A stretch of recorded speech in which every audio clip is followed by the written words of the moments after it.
Всичко българско и родно, любя тача и милея. Аз съм българче и расна, дни велики славно време. Син съм на деня прекрасна, син съм на юнашко племе. Иван Вазов.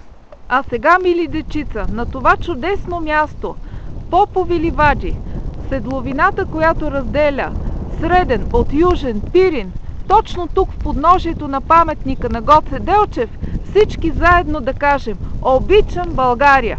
Обичам България!